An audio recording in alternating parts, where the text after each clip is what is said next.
সমুদ্রের ধারে দাঁড়িয়েছেন কখনো? অনেকে দাঁড়িয়েছেন, ওখানে কিছু চোরাবালি থাকে, আছে চোরাবালি আছে। এই চোরাবালিতে কেউ যদি ডুবে যায়, দেখা যায় যে আস্তে আস্তে তার হাঁটু, তারপরে তার কোমর, তারপর বুক আস্তে আস্তে ডুবতে থাকে। আমাদের অবস্থাটা এখন এমন হয়েছে যে প্রথমে আমাদের উম্মাহ, এই দেহটা একটা চোরাবালিতে পড়েছিল, পরে তার প্রথমত টাকনু পর্যন্ত ডুবেছে। সে হাত পা ছোড়াছড়ি করছে, আমাকে বাঁচাও, আমাকে উঠাও। চারপাশে উম্মার অনুসারী মানুষরা ছিলেন, তারা বলছে নড়াচড়া করবেন না, নড়াচড়া করবেন না, নড়াচড়া করলে আরো ডুবে যাবেন, ওইভাবে থাকেন। উম্মাহ বেচারা এভাবেই ছিল। তারপর আস্তে আস্তে আস্তে আস্তে তার হাঁটু পর্যন্ত ডুবে গেল। সে অস্থির হয়ে ছটফট করছে, আমাকে বের করো, আমাকে বের করো, আমি ডুবে যাচ্ছি। আশপাশের মানুষ বলছে রিল্যাক্স, নড়াচড়া করবেন না, নড়াচড়া করলে আপনি ডুবে যাবেন। এভাবে আস্তে আস্তে কোমর, আস্তে আস্তে বুক, এখন গলা পর্যন্ত ডুবে গেছে। এখনও উম্মাহ চিৎকার করছে, আমাকে বের করো, আমাকে বের করো, আমি ডুবে যাচ্ছি। আশপাশের মুসলিমরা বলছে নড়াচড়া করতে যায় না, নড়াচড়া করতে যায় না, ওইটাও ডুবে যাবে। কে টেনে তুলবে একে এখন? যারা আশপাশে আছে এই দুরবস্থায় এবং এই দায়িত্ব পালন করে নাই, আল্লাহ পাক অচিরে তাদেরকে সরিয়ে দিবেন ইনশাআল্লাহ, কোনো সন্দেহ নাই। নতুন কোনো কওম আসবে ইনশাআল্লাহ, নতুন কোনো প্রজন্ম আসবে ইনশাআল্লাহ, যারা এই উম্মাহটাকে আবার তুলবে ইনশাআল্লাহ। এবং আমরা জানি, আমরা আখিরুজ্জামান স্টাডি করে দেখেছি যে বিশ্বের সামনে এমন সময় আসবে যখন ঈসা ইবনে মারিয়ামকে আল্লাহ পাক নামাবেন, এবং এই বিষয়ে কোনো সন্দেহ নাই। কথা বুঝতে পারেন নাই? পৃথিবীর কোনো শক্তি তাকে আটকাতে পারবে। আল্লাহ পাক এটা বলে দিয়েছেন, সিরিয়ার দামেস্কের সাদা মিনারের উপরে দুইজন ফেরেশতার কাঁধে ভর করে ঈসা ইবনে মারিয়ামকে আল্লাহ পাক পাঠাবেন। হাদিস এভাবে এসেছে, তার চুলগুলো ছিল ব্রাউন কালার এবং অনেক কাঁধ পর্যন্ত লম্বা। চুলগুলো দিয়ে টপ টপ করে পানি পড়তে থাকবে, দেখে মনে হবে মুক্তা ঝরে পড়ছে। আল্লাহ পাক এমন কলুশন লাগিয়ে দিবে যে পুরো ওই জায়গাটা ধসে যাবে। পৃথিবীর 3টা বড় বড় ভূমিকম্প বাকি আছে এখনো, তার মধ্যে একটা হবে পশ্চিমা বিশ্বে, আর একটা অবশ্য পূর্ব দিকে যেখানে আমরাও থাকি, আরেকটা হচ্ছে আমাদের আমিরুল মুমিনিনদের দেশে, দুবাই, আরব কন্টিনেন্ট। তারা আমাদের এখন আমিরুল মুমিনিন না, অনেক মানুষ তো তাই মনে করে যে আরবিতে কথা বললেই আমিরুল মুমিনিন, কাবাঘর একটু ঘষা মাজা করলেই আমিরুল মুমিনিন। সুবহানাল্লাহ, আপনি এক চোখ দিয়ে দেখেছেন, আপনার ভিতরের চোখ অন্ধ। মানুষ দেখবেন আত্মহত্যা করে মারা যাবে বেশি বেশি, বাবার খোঁজ নিবে না সন্তান। কিয়ামতের আলামত আছে, আনতাইলি দালামাতু রাব্বাতুহা, দাসী মনিবকে জন্ম দিবে, মা বাবার সাথে দাস দাসীর মতো আচরণ করা হবে। টাকার জন্য, সম্পদের জন্য মানুষ ভাইকে হত্যা করবে, বোনকে হত্যা করবে, ছেলে বাবাকে হত্যা করবে, মাকে হত্যা করবে। এগুলো সব কিয়ামতের আলামতের হাদিস। এগুলো আপনি বাস্তবতা মিলিয়ে দেখেন, 100% মিলে যাবে। এগুলো চলছে এখন। বুদ্ধিবৃত্তিকভাবে আমরা আজকে ইসলামের শত্রুদের কাছে পরাজিত। প্রথম পরাজয় হচ্ছে বুদ্ধিবৃত্তিক। আজকের দিনে বাংলাদেশের মাটিতে যদি কেউ মুসলিম থেকে খ্রিস্টান হয়ে থাকে, আপনি কি খবর পেয়েছেন? তারা কি ফেসবুকে এসে লাইভ করেছে, পিকচার তুলে দেখিয়েছে যে আজকে আমি একজনকে খ্রিস্টান বানালাম, আজকে একজনকে কাদিয়ানি বানালাম? দেখিয়েছে? দেখায় নাই। কিন্তু আমরা পান থেকে চুন খসলেই সবাইকে দেখানোর জন্য বেশি ব্যস্ত হয়ে যায়, আর এগুলোতেই আমাদের বিপদ ডেকে নিয়ে আসে। এত বেশি আবেগ ভালো না, ভালোবাসা ভালো জিনিস, অতিরিক্ত আবেগ ভালো না। আল্লাহ পাক আমাদেরকে বাস্তবতা বোঝার তৌফিক দান করুন। বাস্তবতা আমি আপনাকে দেখাচ্ছি। বাস্তবতা হচ্ছে এই যে বাংলাদেশের 90% মুসলিম, দেখবেন তার মধ্যে 90% 5 ওয়াক্ত নামাজ পড়ে না। এটা হচ্ছে আপনার বাস্তবতা। বাংলাদেশের যে কোনো মাহফিলে যাবেন, একটাই স্লোগান আমি শুনেছি, আল কোরআনের আলো ঘরে ঘরে জ্বালো। খুব সুন্দর কথা, কিন্তু আপনি খেয়াল করে দেখবেন ম্যাক্সিমাম পরিবারেই কোরআনের আলো জ্বালার মতো কোনো মানুষ নাই। আপনি জরিপ করে দেখবেন যে 90% মুসলিমের মধ্যে কতজন মানুষ বিশুদ্ধ করে কোরআন তেলাওয়াত করতে পারে? আপনি দেখবেন 80%ও পারে না। কিন্তু এই কোরআনের জন্য জীবন দিতে চায়, সেই বইটা সে অর্থসহ পড়তে পারে না। বাস্তবতা এক জিনিস, আর যা দেখছেন এগুলো আরেক জিনিস। এগুলোর মধ্যে কোনো মিল নাই। এগুলো বাস্তবতা। যারা নামাজ পড়ে 5 ওয়াক্ত, তাদের মধ্যে কতজন জামাতের সাথে নামাজ পড়ে সেটাও একটা বিষয়। এখানে গিয়ে পার্সেন্টেজ আরও কমে যাবে। যারা নামাজি ব্যক্তি, তাদের মধ্যে কতজন রিজিক হালাল, এটা আরেকটা বিষয়। ঘরে ঘরে ঘুরে দেখবেন যে বেশিরভাগ মানুষের রিজিক হারাম, বেশিরভাগই। আমরাও কীরকম করে? এই যে ধরেন আপনি একটা মাদ্রাসা শিক্ষকতা করছেন, মাদ্রাসার একটা দায়িত্ব আছে আপনার। আপনি ধরে নিয়েছেন যে এই রিজিকটা আপনার হালাল, কিন্তু মাদ্রাসার দায়িত্ব পালন করতে গিয়ে যদি আপনি দায়িত্ব অবহেলা করেন, আপনার রিজিকটা হারাম। আপনি একজন মসজিদের ইমাম, মনে করছেন আল্লাহ আমাকে খুব পবিত্র রিজিক দিয়েছেন, মাশাআল্লাহ। আপনি যদি আপনার দায়িত্ব অবহেলা করেন, এই রিজিকটাও হারাম। আর নর্মালি তো আমরা সবাই সুদ খাচ্ছি, ঘুষ খাচ্ছি, দুর্নীতি করছি, মানুষের সম্পদ আত্মসাৎ করছি। এগুলো তো আমাদের সহজাত প্রবৃত্তি হয়ে গেছে। কোনো কোনো ক্ষেত্রে দেখা যায় উপর থেকে একটা হাতি আসে, উপর থেকে একটা হাতি আসতে আস্তে আস্তে আস্তে একটা মাছি হয়ে যায়। মাঝখানে হাতির ডালপালা, হাত পা টেনে হিঁচড়ে খাওয়া শেষ। এই সমস্ত রিজিক হারাম, ম্যাক্সিমাম রিজিক হারাম আমাদের। বাস্তবতা অনেক কঠিন। বাস্তবতায় গিয়ে দেখেন যে কতজন মানুষ যাকাত আদায় করে। নামাজি ব্যক্তিদের মধ্যে যারা ইসলাম বোঝে, তাদের মধ্যে কতজন যাকাত দেয়। এটা আরেকটা মহামারী চলছে, যাকাত না দেওয়ার মহামারী।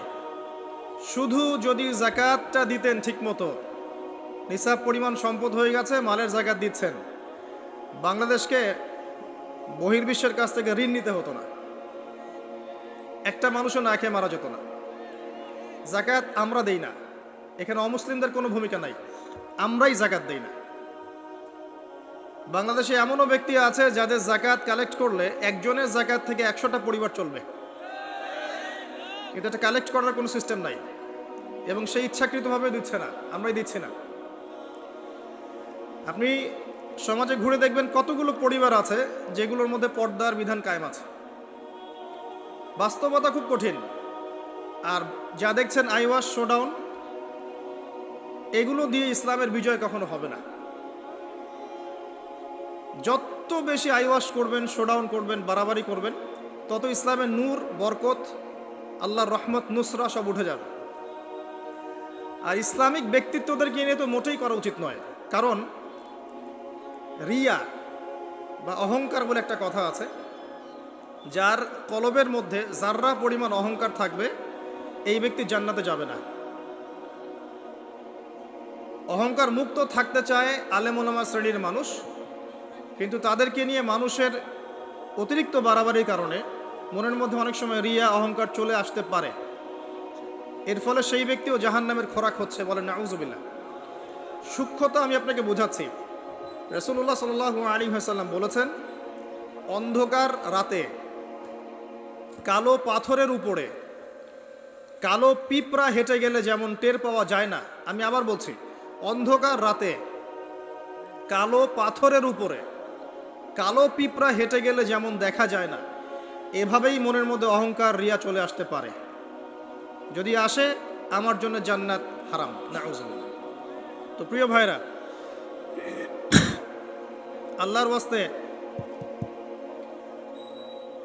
আল্লাহর ওয়াস্তে আইওয়াশ করবেন না, শোডাউন করতে যাবেন না। দ্বীন ইসলামের বেসিক জিনিসগুলো নিয়ে কাজ করেন। আমি আপনাকে বেসিক জিনিস বোঝাচ্ছি। বেসিক হচ্ছে 5 ওয়াক্ত নামাজ।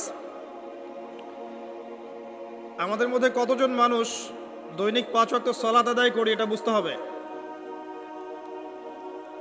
বেসিক হচ্ছে আপনার যাকাত প্রদান করা। ইসলামের বেসিক হচ্ছে আপনার পরিবারে পর্দা থাকবে।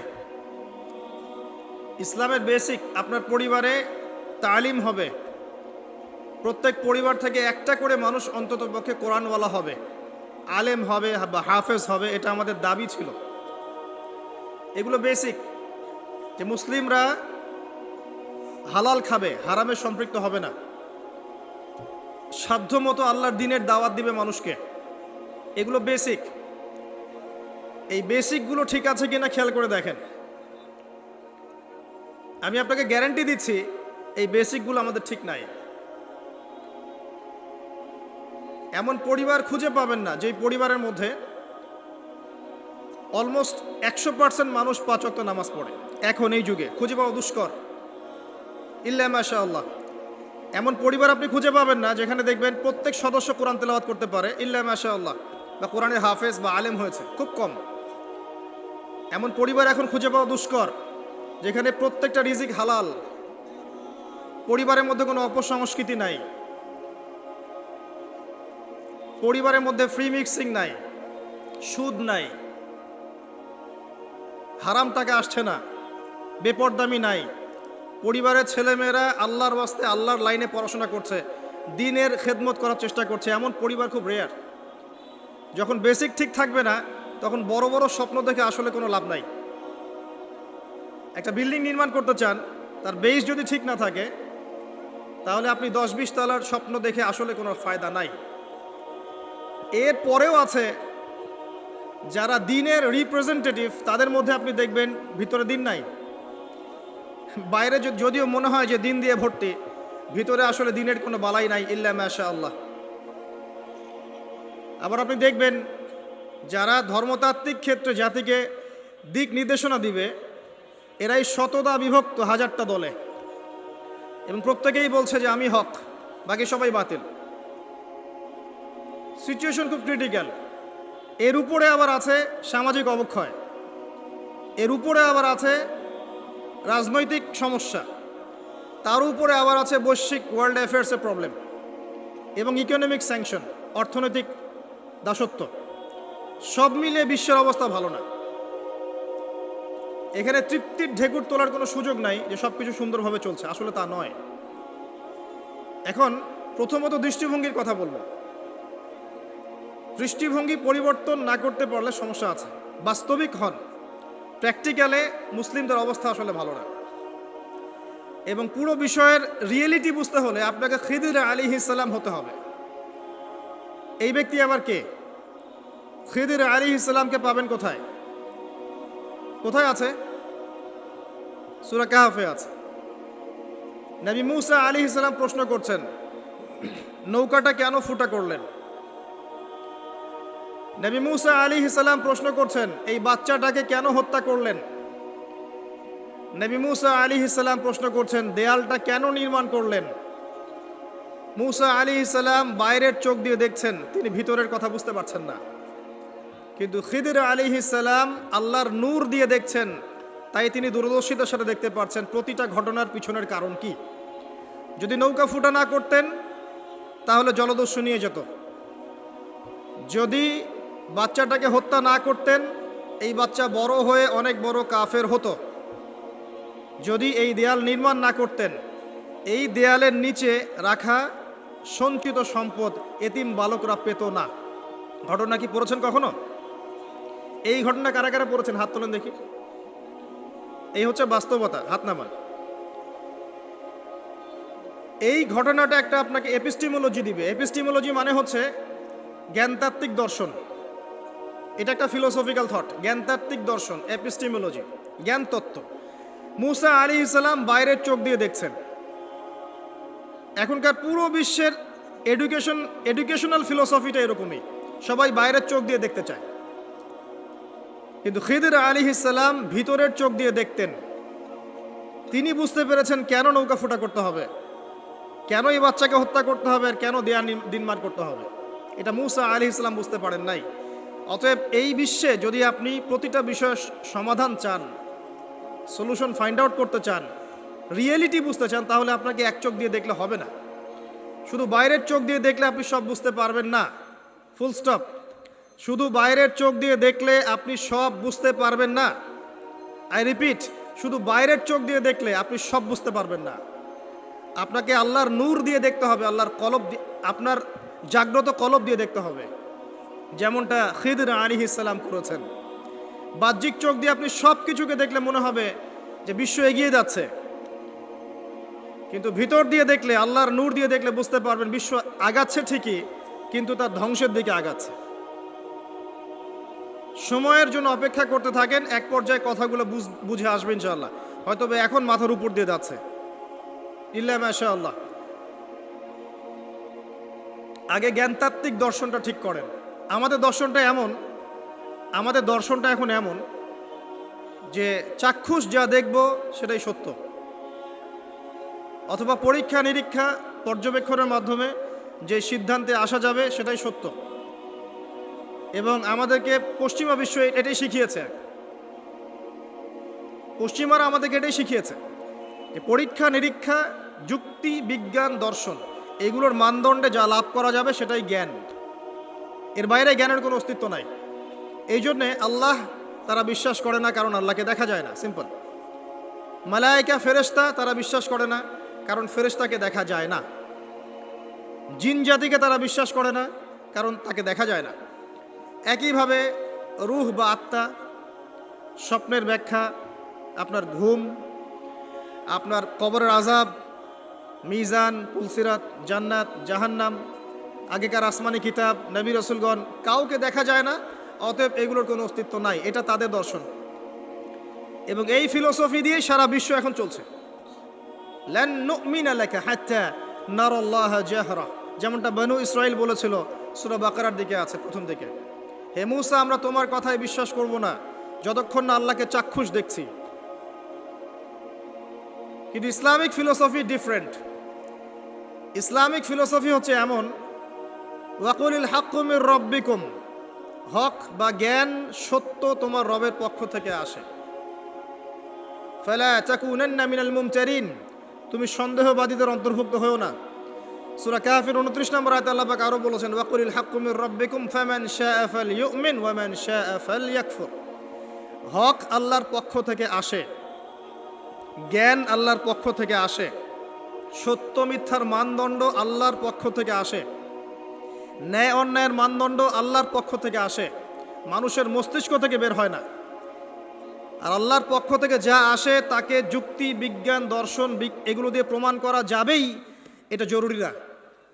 এমন অনেক বিষয় হতে পারে আল্লাহর পক্ষ থেকে আসতে পারে যেটাকে আপনি যুক্তি, বিজ্ঞান, দর্শন দিয়ে প্রমাণ করতে পারবেন না, কারণ এগুলোর সীমাবদ্ধতা আছে, আল্লাহর জ্ঞানের কোনো সীমাবদ্ধতা নাই। আমার কথা কি বোঝা যায়? কথাগুলো হয়তো ইয়াংরা বুঝতে পারবেন। আর আমি জানি লেকচার যত আগাবে মুরব্বীরা তত উঠে চলে যাবে, আমি এটা ফিল করেছি আর কি। কিন্তু আমি এটা বিশ্বাস করি আগামী দিনের ইসলামের ধারক এবং বাহক হবেন যুবকরা ইনশাআল্লাহ, এবং যুবতীরাও, এবং আমাদের পরবর্তী জেনারেশন যারা আমাদের ছেলে বা মেয়েরা আসছে, তারা আমাদেরকে দ্বারা যদি খেদমত না হয়, কাজ না হয়, এবং আমরা যদি দায়িত্ব পালন করতে না পারি, আল্লাহ পাকের একটা সুন্নাহ আছে, সেটা হলো সূরা মুহাম্মাদের শেষের দিকে আছে, ইয়াস্তাবদিল কওমান গায়রাকুম, আল্লাহ পাক অন্য কওমকে তোমাদের জায়গায় নিয়ে আসবেন, তোমাদেরকে সরিয়ে দিবেন। আমার মতো অপদার্থ দিয়ে যদি কাজ না হয়, আল্লাহ পাক আমাদেরকে সরিয়ে দিবেন, দিয়ে অন্য বড় বড় স্কলার তৈরি করবেন ইনশাআল্লাহ। আল্লাহ পাকের সুন্নাহ আছে কিছু, ইন তানসুরুল্লাহ ইয়ানসুরকুম, তোমরা যদি আল্লাহকে সাহায্য করো, আল্লাহর দ্বীনকে সাহায্য করো, তবেই আল্লাহর সাহায্য আসবে, অন্যথায় আসবে না। আল্লাহ পাকের সুন্নাহ, আল্লাহর সুন্নাহ এগুলা। নাসুল্লাহ ফানাসিয়াহুম, মানুষ যদি আল্লাহকে ভুলে যায়, আল্লাহও তাদেরকে ভুলে যাবেন, এগুলো আল্লাহর সুন্নাহ। ইন্নাল্লাহা লা ইউগাইয়িরু মা বিকওমিন হাত্তা ইউগাইয়িরু মা বিআনফুসিহিম, আল্লাহ পাক কোনো কওমের অবস্থা ততক্ষণ পরিবর্তন করেন না যতক্ষণ তারা তাদের অবস্থা পরিবর্তনের চেষ্টা করে না। এগুলো আল্লাহর সুন্নাহ। তাই আমাদেরকে দিয়ে যদি কাজ না হয়, খেদমত না হয়, উম্মার যদি কোনো কল্যাণ না থাকে, আল্লাহ পাক আমাদের সবাইকে সরিয়ে দিবেন ইনশাআল্লাহ, এবং নতুন কওমকে নিয়ে আসবেন। এমন হতে পারে অমুসলিমদেরকে আল্লাহ পাক ইসলামের সৌন্দর্য দেখিয়ে, ইসলাম কবুল করিয়ে এইসব জায়গায় নিয়ে আসবেন, তারা দিনের খেদমত করবে ইনশাআল্লাহ। কারণ আমরা আগাছা, নিজেকে দিয়েই বুঝতে পারছি, মানুষের দিকে চোখ তোলার, আঙ্গুল তোলার দরকার নাই, নিজেকে দিয়েই বুঝতে পারছি আমরা সবাই আগাছা। আল্লাহ পাক সূরা আরাফের 179 নম্বর আয়াতে বলেছেন, ওয়ালাকাদ যারানা লিজাহান্নামা কাসীরাম মিনাল জিন্নি ওয়াল ইনস, প্রচুর জিন আর মানুষকে দিয়ে আমি জাহান্নাম পূর্ণ করব। খুশি হচ্ছেন? প্রচুর জিন আর মানুষকে দিয়ে আমি জাহান্নাম পূর্ণ করব। কি অপরাধ ছিল? লাহুম কুলুবুন লা ইয়াফকাহুনা বিহা, কলব দিয়েছিলাম উপলব্ধি করতো না। ওয়ালাহুম আযানুন লা ইয়াসমাউনা বিহা, কান দিয়েছিলাম শুনতো না।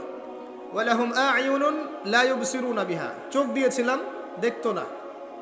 উলাইকা কাল আনআম, উলাইকা কাল আনআম, উলাইকা কাল আনআম, এরা হচ্ছে গবাদি পশুর মতো। দে আর জাস্ট লাইক ক্যাটলস, গবাদি পশুর মতো। বাল হুম আদল, বরং তার চাইতেও এরা নিকৃষ্ট। ওয়া উলাইকা হুমুল গাফিলুন, এরা হচ্ছে গাফেল সম্প্রদায়। নিজেকে এমনই মনে হয়, হৃদয় দিয়েছেন আল্লাহ পাক, হয়তো বুঝতে পারছি না। আল্লাহ পাক কান দিয়েছেন, শুনি না। চোখ দিয়েছেন আল্লাহ পাক, দেখি না। কোন চোখ? বাইরের চোখ তো আবু জেহেলেরও ছিল না? তা আবু জেহেল দেখতে পারলো না কেন? সত্য কোনটা? তার কোন চোখ অন্ধ ছিল? হৃদয়ের চোখ। আলী রাদিয়াল্লাহু আনহু আর আবু জেহেল, দুইজনকে আপনি চোখের ডাক্তারের কাছে পাঠান, চোখ টেস্ট করান, দেখবেন দুজনের বাইরের চোখ মাশাআল্লাহ 6 পারফেক্ট চোখ। এখন আবু জেহেলের কোন চোখটা অন্ধ, যে কারণে সে আলী রাদিয়াল্লাহু আনহুর মতো সত্যকে চিনতে পারলো না? উত্তর দেন। হৃদয়ের চোখ। আল্লাহ পাক এই চোখের কথা বলেছেন, ওয়ালাহুম আ'য়ুনুন লা ইউবসিরুনা বিহা, চোখ দিয়েছিলাম দেখে নাই। তারা গবাদি পশুর মতো, বরং তার চাইতেও নিকৃষ্ট। 5 বার আজানের ডাক হচ্ছে হাইয়া আলাস সালাহ, এক ওয়াক্ত নামাজ জামাতের সাথে পড়বে না, আপনি কি একে গবাদি পশুর চেয়ে বেশি মনে করেন? নিসাব পরিমাণ সম্পদ হয়েছে বছরের পর বছর, একদিনও যাকাত দেয় নাই, আপনি কি তাকে পশুর চেয়ে বেশি মনে করেন? সুযোগ পেলেই সুদ খাবে, ঘুষ খাবে, দুর্নীতি করবে, জিনা করবে, ব্যভিচার করবে, আপনি কি তাকে মনে করেন সে পশুর চেয়ে বেটার? ছেলেদের পোশাক পরে রাস্তাঘাটে ঘুরছে, আপনি কি মনে করছেন পশুর চেয়ে বেটার? জুয়া, ক্যাসিনো, মাদকের মধ্যে ডুবে আছে টিকটক প্রজন্ম, টিকটক প্যারালাইজড প্রজন্ম, অপদার্থ, জানোয়ারের মতো এবং একই সাথে বুদ্ধিবৃত্তিকভাবে প্রতিবন্ধী। এই প্রজন্মকে দিয়ে আপনি আশা করছেন ইসলামের পতাকা নিয়ে তারা সামনে যাবে? এরা কি জন্তু জানোয়ার চেয়ে বেটার? জীবনের কোনো উদ্দেশ্যও নাই। এই যে বাবা মা পড়াশোনা করাচ্ছে, টাকা খরচ করছে লক্ষ লক্ষ কোটি কোটি টাকা, ওর জীবনে কোনো উদ্দেশ্যই নেই। 20 বছর 25 বছর পড়াশোনা করার পরে 25টা কোরআনের আয়াত সে বলতে পারে না। এটা তো অনেক দূরের কথা, ইভেন ওজুর ফরজ কয়টা তাও বলতে পারবে না। কি আশা করছেন? ধর্মতাত্ত্বিকভাবে আমরা যারা আছি দেখবেন সত্য লিপিবদ্ধ আছে কোরআন এবং হাদিসে, তারপরেও স্বীকার করবে না। সে নিজেই হক, বাকি সব বাতিল। উম্মাকে টুকরা টুকরা করতে করতে এখন 73,000 দলে ভাগ করে ফেলেছে। একটা ব্যক্তি যখন হেদায়েত প্রাপ্ত হয়ে ইসলামের দিকে আসতে চাইবে, সে কনফিউজড, আমি যাব কোথায়? সবাই তো আমাকে ডাকছে হ্যামিলনের বাসিওয়ালার মতো, আসো আমার কাছে, আসো তোমার জান্নাত দরকার, আমার কাছে আসো, জান্নাতের সার্টিফিকেট নিয়ে যাও, জান্নাতের লিজ লাগলে নিয়ে যাও। অ্যাটিটিউড এরকম। আল্লাহ পাক এমনি বলেন নাই উলাইকা কাল আনআম, এরা গবাদি পশুর মতো, বাল হুম আদল, বরং তার চাইতেও নিকৃষ্ট। আল্লাহর সুন্নাহ বলছিলাম, যদি আমাদের অ্যাটিটিউড এমন হয়, আল্লাহ পাক আমাদেরকে সরিয়ে দিবেন। আল্লাহ পাকের কিচ্ছু যায় আসে না। এর বাইরে ম্যাক্সিমাম মানুষকে দেখবেন বস্তুবাদী, শুধু পেটের চিন্তা। একটা বাড়ি, একটা গাড়ি, একটা জমি জমা, একটা চাকরি, একটা স্ট্যাটাস, আমি 3 বেলা কিভাবে খাবো, আমার পরিবার কিভাবে সিকিউর থাকবে, দ্যাটস অল। এটাই আমার লাইফের উদ্দেশ্য। কি দাড়িওয়ালার কি দাড়ি ছাড়া, সবারই। হ্যাঁ, আমরা যারা ইসলামের রিপ্রেজেন্টেটিভ সেজে বসে আছি, এইসব চেয়ারে বসছি, এদের মধ্যে অনেক মানুষ আছে যাদের উদ্দেশ্য দুনিয়া। এবং আমি এটা আরো ভালো বুঝতে পেরেছি এই মাহফিল করতে এসে। তার আগে আমার এগুলো বোঝা ছিল না। এরপরে বুঝতে পেরেছি যে মানুষ আসলে দুনিয়ার নেশা এত সহজে ছাড়তে পারে না। তো কাদের হাতে আপনি ইসলামের বিজয় চাচ্ছেন? আল্লাহু আলাম, আমাদের দ্বারা যদি না হয় আল্লাহ পাক সরিয়ে দিবেন। কেমন করে সরাবেন? মহামারী দিয়ে সরাবেন, আরও বড় কোনো ভাইরাস দিয়ে সরাতে পারেন, পারমাণবিক যুদ্ধ দিয়ে সরাতে পারেন, আল্লাহ পাক সরিয়ে দিবেন। আল্লাহ পাকের কোনো প্রয়োজন নাই গবাদি পশু। আমি বলি আপনাকে যে এখানে যে আল্লাহ পাক বলেছেন বেশিরভাগ মানুষকে জাহান্নামের জন্য সৃষ্টি করেছি, তাদের সংখ্যাটা আল্লাহ পাক বলেছেন সূরা সহিহ বুখারীর মধ্যে 4 বার। আল্লাহ পাক বলছেন আদম আলাইহিস সালামকে ডাকা হবে কিয়ামতের মাঠে, তাকে বলা হবে তোমার সন্তানদের মধ্য থেকে জাহান্নামীদেরকে আলাদা করে দাও। আদম আলাইহিস সালাম বলবেন কতজন হে আল্লাহ? আল্লাহ রাব্বুল আলামিন তাকে জানাবেন প্রত্যেক হাজারে, listen to me very very carefully, প্রত্যেক হাজারে 999 জনকে জাহান্নামের জন্য আলাদা করে দাও। নাউযুবিল্লাহ। এটা রাসূল সাল্লাল্লাহু আলাইহি ওয়াসাল্লামের সেই হাদিসের সাথে মিলে যায় যে আমার উম্মাহ 73 দলে ভাগ হয়ে যাবে, যার মধ্যে একটা মাত্র দল জান্নাতে যাবে। মা আনা আলাইহি ওয়া আসহাবি, আমি যার উপরে আছি, আমার সাহাবীরা যার উপরে আছে। আর যারা দলে দলে বিভক্ত হয়েছে তারা সবাই এই হাদিসটা দিয়েই বিভক্ত হয়েছে। কি বুঝলেন? জান্নাতের লিজ লাগলে নিয়ে যাও, আমার কাছে জান্নাতের ডিলারশিপ আছে, ভাবখানে এরকম। কোন কোন ক্ষেত্রে আমরা আবার মানুষকে সহি করতে করতে করতে সহি ভুল পথেও নিয়ে গেছে। এখানেও সমস্যা আছে, চতুর্দিক থেকে সমস্যা। আপনার ধর্মতাত্ত্বিক দৃষ্টিভঙ্গি দেখেন, পরিবারকে দেখেন, সমাজকে দেখেন, বিশ্বকে দেখেন, প্রতিটা সেক্টরে আপনি দেখবেন অর্থনীতি, ফিতনাময় পরিবেশে আপনি বাস করছেন। এখানে বসে যদি তৃপ্তির ঢেকুর তোলেন যে আমার সব ঠিক আছে, ইনশাআল্লাহ আমি মরলেই জান্নাতের সার্টিফিকেট পেয়ে যাব, আমি বিনয়ের সাথে বলবো যে এটা ভুল হচ্ছে, এই চিন্তাটা ভুল হচ্ছে। কিছু প্র্যাকটিক্যাল কাজ আগে করা দরকার ছিল, আমাদের দরকার। তার মধ্যে প্রথমটা হচ্ছে জ্ঞান অর্জন করা। মুসলিম যুবকদের এখন প্রথম কাজ জ্ঞান অর্জন করা। বড় বড় চিন্তা পরে, আগে জ্ঞান অর্জন করেন। ইকরা বিসমি রাব্বিকাল্লাযী খালাক, এই আয়াতের উপর আমল করেন। কি জ্ঞান অর্জন করবেন? যারা মাদ্রাসা লাইনে পড়ছেন পড়তে থাকেন, যারা জেনারেল লাইনে পড়ছেন পড়তে থাকেন। উভয় দিকের যে মেরুকরণ আছে এটাকে আপনাকে হারমোনিয়াসলি কানেক্ট করতে হবে। যেমন কিছু সাবজেক্ট আপনাকে পড়তে হবে, আপনি মাদ্রাসা লাইনেই পড়েন আর জেনারেল লাইনেই পড়েন। প্রথম সাবজেক্ট হচ্ছে আল কোরআন, এর উপরে কোনো জ্ঞান নাই। আল কোরআন, আল কোরআনের মধ্যে আবার কিছু কাজ আছে। আল কোরআনের প্রথমত তেলাওয়াত শিখতে হবে এবং নিয়মিত তেলাওয়াত করতে হবে। আপনি যদি আল কোরআনের নিয়মিত তেলাওয়াত করেন, আপনাকে কেউ বাধা দিবে? আমরা অনেক সময় আঙ্গুল তুলে রাখি উপরের দিকে, কিন্তু যে কাজগুলো আমরা করতে পারি সেগুলোই করি না। আপনি কোরআন চর্চা করেন, কেউ বাধা দিবে? প্রথম সাবজেক্ট আপনার কোরআন, এর তিলাওয়াত। এরপরে হচ্ছে অ্যারাবিক ল্যাঙ্গুয়েজ। অ্যারাবিক ল্যাঙ্গুয়েজের মধ্যে নাহু সরফ শিখতে হবে। মাদ্রাসার যে ক্লাসিক্যাল বইগুলো আছে সরফের এবং নাহুর, এসো আরবি শিখি, আবু তাহের মেজবা শাইখের যে কোর্সগুলো আছে, বরেন ওলামায়ে কেরাম যারা আছেন কওমি মাদ্রাসার এবং যারা অ্যারাবিক সেকশনে খেদমত করছেন, এদের কাছে গিয়ে পড়ে থাকেন, পড়ে থেকে অ্যারাবিকটা শেখেন। অ্যারাবিক শিখলে আপনি কোরআনের অর্থটা বুঝতে পারবেন। আর কোরআনের অর্থ না বুঝলে আল্লাহর নূর আপনার কলবে আসবে না। কোরআনের অর্থ না বুঝলে আল্লাহ নূর কোশ্চিন কালেও আসবে না, আপনি খিদির হতে পারবেন না। এবং এই কোরআন কোনো সাম্প্রদায়িক বই নয়, এটা সবার জন্যে। এই কোরআন সবার জন্যে, পুরো মানব জাতির জন্যেই, শুধু আমাদের মুসলিমদের অথরিটি না, এটা আমাদের পৈতৃক সম্পত্তি নয়, এটা পুরো মানব জাতির জন্য।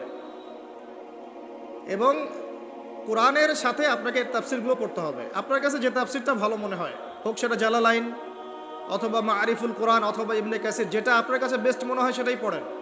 আমি এখানে সংকীর্ণ মানসিকতা আর মানহাজ মাযহাবের এই যে বিভক্তি, এগুলো থেকে আপনাদেরকে ঊর্ধ্বে চিন্তা করতে বলছি। এগুলো ঊর্ধ্বে ওঠেন, আপনি পরিপূর্ণ জ্ঞান পাবেন ইনশাআল্লাহ। একটা সম্প্রদায়ের সাথে কানেক্টেড হয়ে থাকলে বাকিদের কাছ থেকে আর জ্ঞান পাবেন না, ফুল স্টপ। আপনি একটা সম্প্রদায়ভুক্ত হয়ে গেলে আপনি বাকিদের থেকে আর জ্ঞান পাবেন না। আপনার কাছে মনে হবে এটাই চূড়ান্ত হক, এর বাইরে কোনো হক নাই। কিন্তু আপনি যদি, নিশ্চয়ই বিমানে চড়েছেন কখনো, যদি আপনি ফ্লাই করে থাকেন উপর থেকে জমিনটাকে দেখতে যেমন লাগে, আপনি আকাশে আছেন, এখন জমিনটাকে দেখেন কেমন লাগে। আপনাকে ওই জায়গা থেকে চিন্তা করতে হবে। আপনি সবার উপরে ওঠেন, বাহির থেকে সব কিছুকে দেখেন, তাহলে আপনি বুঝতে পারবেন কার মধ্যে কি আছে। কোন একটা ঢুকে গেলে আর বুঝতে পারবেন না এখানে কি সমস্যা আছে। আপনার চোখের সামনে পর্দা পড়ে যাবে। কথা কি বুঝতে পারেন? আল্লাহ বোঝার তৌফিক দান করুন। কোরআন শেখেন, তাফসীর পড়েন। আপনি ফিকহি বিষয় উদার হয়ে যান। এখানে কোনো সংকীর্ণতার অবকাশ নাই। ইসলামের বৈচিত্র্য ইসলামের সৌন্দর্য। ইসলামের এই বৈচিত্র্যটাই ইসলামের সৌন্দর্য। কেউ যদি বলে যে এই দল এটাই চূড়ান্ত হক, এর বাইরে হকের কোনো মানদণ্ড নাই, সে ডাহা মিথ্যা কথা বলছে। ফিকহি বিষয়ে সাহাবায়ে কেরাম উদার ছিলেন। যাদের কাছে যতটুকু দলিল পৌঁছেছে অতটুকুর আলোকে তারা তাদের দল বানিয়ে নিয়েছে। কিন্তু এর মাঝখানেও একটা উম্মাতুন ওয়াসাতা আছে। মধ্যম পন্থায় চিন্তা আপনাকে করতে হবে, সংকীর্ণ মানসিকতা থেকে বের হতে হবে। ওই আব্বাসীয় খেলাফতের সময় যখন মঙ্গোলিয়ানরা আক্রমণ করেছিল বাগদাদকে, এই জায়গাটা ভালো করে বোঝেন। যখন মঙ্গোলিয়ানরা আক্রমণ করেছে বাগদাদকে, তখনও কিছু মানুষ বসে বসে ঝগড়া করছিল, বাহাস করছিল যে কাকড়া খাওয়া হালাল না হারাম। আমার কথা বুঝতে পারেন? কাকড়া খাওয়া হালাল না হারাম এটা নিয়ে বাহাস করছিল। অলরেডি মঙ্গোলিয়ানরা হামলা করে দিয়েছে। পুরো বৈশ্বিক প্রেক্ষাপটে আমরা এখন সেটাই করছি। পুরো বিশ্বের প্রেক্ষাপটে মুসলিমদের যে অবস্থা, এখন আমরা অভ্যন্তরীণভাবে এটাই করছি। কে হাত কোথায় বাঁধবেন, কে কোথায় পায়ে পা লাগাবেন কি লাগাবেন না, আস্তে আমিন বলবেন না জোরে বলবেন, তারাবির নামাজ সামনে তো আরেকটা বাহাস আসবে, 20 পড়বেন না 8 পড়বেন, ঈদের নামাজ কত তাকবীরে পড়বেন ইত্যাদি। যে মাসআলাগুলোকে নিয়ে সাহাবায়ে কেরামের যুগ থেকে শুরু করে ইখতিলাফ চলে আসছে, এগুলো নিয়ে আমরা কিয়ামত পর্যন্ত ইখতিলাফ করতেই থাকবো। বলেন ঠিক, তাই না? এটাই করছি আমরা। এবং সারা বিশ্বের প্রেক্ষাপটে আমাদেরকে আজকে চতুর্দিক থেকে গলার মধ্যে রশি পেঁচিয়ে টান দেয়া হয়ে গেছে, খালি ফাঁসির কাজটা ঝোলা বাকি এখন আমাদের। উদাহরণটা এভাবে দিতে পারি আমি, যারা বোঝার তারা বুঝবেন ইনশাআল্লাহ। সমুদ্রের ধারে দাঁড়িয়েছেন কখনো? অনেকে দাঁড়িয়েছেন। ওখানে কিছু চোরাবালি থাকে, আছে চোরাবালি আছে। এই চোরাবালিতে কেউ যদি ডুবে যায়, দেখা যায় যে আস্তে আস্তে তার হাঁটু, তারপরে তার কোমর, তারপর বুক আস্তে আস্তে ডুবতে থাকে। আমাদের অবস্থাটা এখন এমন হয়েছে যে প্রথমে আমাদের উম্মাহ এই দেহটা একটা চোরাবালিতে পড়েছিল, পরে তার প্রথমত টাকনু পর্যন্ত ডুবেছে। সে হাত পা ছোড়াছড়ি করছে, আমাকে বাঁচাও, আমাকে উঠাও। চারপাশে উম্মার অনুসারী মানুষরা ছিলেন, তারা বলছে নড়াচড়া করবেন না, নড়াচড়া করবেন না, নড়াচড়া করলে আরো ডুবে যাবেন, ওইভাবে থাকেন। উম্মাহ বেচারা এভাবেই ছিল। তারপর আস্তে আস্তে আস্তে আস্তে তার হাঁটু পর্যন্ত ডুবে গেল। সে অস্থির হয়ে ছটফট করছে, আমাকে বের করো, আমাকে বের করো, আমি ডুবে যাচ্ছি। আশপাশের মানুষ বলছে রিল্যাক্স, নড়াচড়া করবেন না, নড়াচড়া করলে আপনি ডুবে যাবেন। এভাবে আস্তে আস্তে কোমর, আস্তে আস্তে বুক, এখন গলা পর্যন্ত ডুবে গেছে। এখনো উম্মাহ চিৎকার করছে, আমাকে বের করো, আমাকে বের করো, আমি ডুবে যাচ্ছি। আশপাশের মুসলিমরা বলছে নড়াচড়া করতে যায় না, নড়াচড়া করতে যায় না, ওইটাও ডুবে যাবে। কে টেনে তুলবে একে? এখন যারা আশপাশে আছে এই দুরবস্থায় এবং এই দায়িত্ব পালন করে নাই, আল্লাহ পাক অচিরে তাদেরকে সরিয়ে দিবেন ইনশাআল্লাহ, কোনো সন্দেহ নাই। নতুন কোনো কওম আসবে ইনশাআল্লাহ, নতুন কোনো প্রজন্ম আসবে ইনশাআল্লাহ, যারা এই উম্মাহটাকে আবার তুলবে ইনশাআল্লাহ। এবং আমরা জানি, আমরা আখিরুজ্জামান স্টাডি করে দেখেছি যে বিশ্বের সামনে এমন সময় আসবে যখন ঈসা ইবনে মারিয়ামকে আল্লাহ পাক নামাবেন, এবং এই বিষয়ে কোনো সন্দেহ নাই। কথা বুঝতে পারেন নাই? পৃথিবীর কোনো শক্তি তাকে আটকাতে পারবে। আল্লাহ পাক এটা বলে দিয়েছেন, সিরিয়ার দামেস্কের সাদা মিনারের উপরে 2 জন ফেরেশতার কাঁধে ভর করে ঈসা ইবনে মারিয়ামকে আল্লাহ পাক পাঠাবে। হাদিস এভাবে এসেছে, তার চুলগুলো ছিল ব্রাউন কালার এবং অনেক কাঁধ পর্যন্ত লম্বা। চুলগুলো দিয়ে টপ টপ করে পানি পড়তে থাকবে, দেখে মনে হবে মুক্তা ঝরে পড়ছে। এত স্পেসিফিকলি কোন কিতাবে বলা থাকতে পারে, কোন রিলিজিয়নের মধ্যে থাকতে পারে ইসলাম ছাড়া? ইসলামই তো সেই রিলিজন যেখানে আপনি হায়েজ নিফাসের মাসআলা পাবেন, পররাষ্ট্রনীতিও পাবেন। অন্য কোথাও আছে? ঈসা ইবনে মারইয়ামের চুল দিয়ে টপ টপ করে পানি পড়তে থাকবে, এটা পর্যন্ত বলা আছে। এবং এখান থেকে, ওই জেরুজালেম থেকে তিনি পুরো বিশ্বে ইসলামী খেলাফা বাস্তবায়ন করবেন। এটা কত বছর পর? এটা ননসেন্স প্রশ্ন। এটা কত বছর পর? এই প্রশ্নটা হচ্ছে এমন প্রশ্ন যে আদম আলাইহিস সালাম আর হাওয়া আলাইহিস সালাম যে গাছের ফল খেয়েছিলেন ওই গাছের নাম কি? এই প্রশ্ন যেমন ভিত্তিহীন, ননসেন্স প্রশ্ন, এরকমই ননসেন্স প্রশ্ন হচ্ছে কত বছর পর এটা হবে। এটা দিয়ে আপনার কি দরকার? কত বছর পর হবে এ দিয়ে আপনি কি করবেন? আমি কি করব? কারণ আমরা তো অপদার্থ, আগাছা, আমাদের সাথে এগুলো সাথে কি? আমাদের তো বেসিকই ঠিক নাই। ঈসা ইবনে মারইয়াম এর হাতে আল্লাহ রাব্বুল আলামিন 40 বছর পৃথিবীর খেলাফা রাখবেন ইনশাআল্লাহ তাআলা। তখনকার যে প্রজন্মটা থাকবে, এই প্রজন্ম ইনশাআল্লাহ ওই চোরাবালিতে ডুবে যাওয়া উম্মাহকে টেনে বের করবে ইনশাআল্লাহু আযজা ওয়া জাল। এখন সময়ের অপেক্ষা করে বসে থাকার জন্য আপনাকে পাঠানো হয়নি, আমাকে পাঠানো হয়নি। আল্লাহ পাক কিছু দায়িত্ব দিয়েছেন।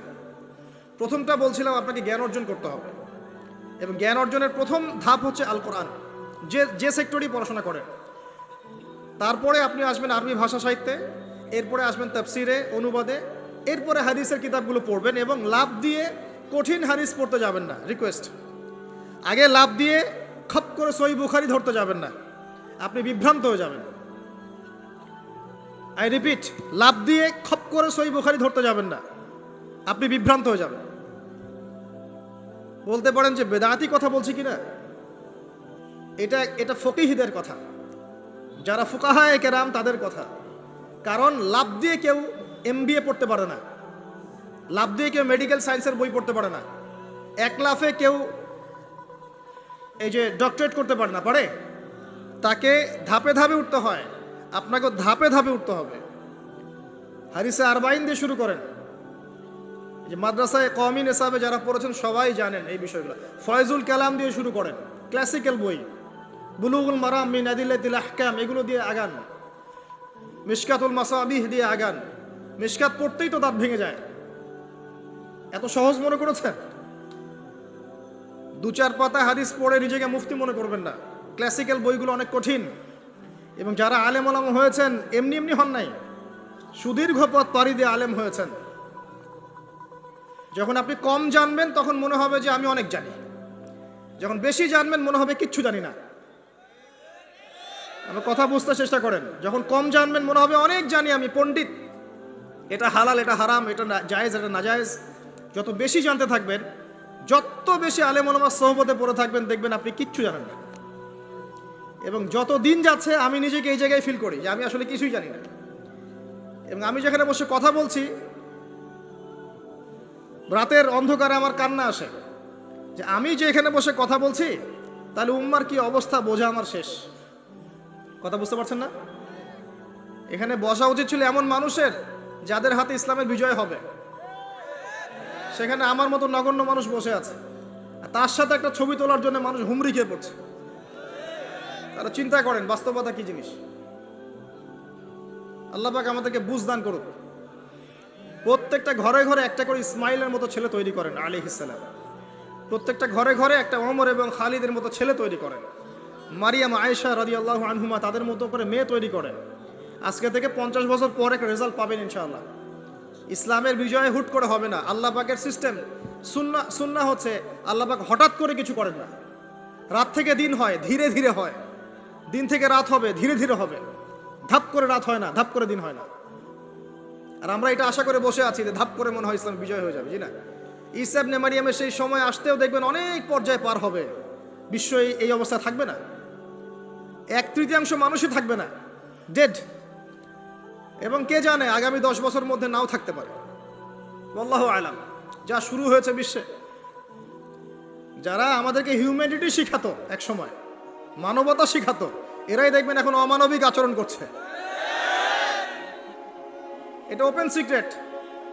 যারা আমাদেরকে মানবতার ধ্বজাধারী হয়ে আমাদেরকে মানবতা শেখায়, আমরা যদি বাধ্য হয়ে কারো কাছে, বহির্বিশ্বের কাছে ঋণ চাই, আমাদেরকে নিয়ে ঠাট্টা মশকরা করে।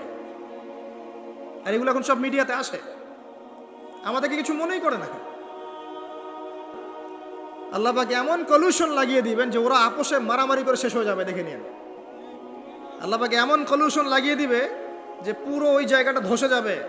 পৃথিবীর 3টা বড় বড় ভূমিকম্প বাকি আছে এখনো, তার মধ্যে একটা হবে পশ্চিমা বিশ্বে, আর একটা অবশ্য পূর্ব দিকে যেখানে আমরাও থাকি, আরেকটা হচ্ছে আমাদের আমিরুল মুমিনিনদের দেশে, দুবাই আরব কন্টিনেন্ট।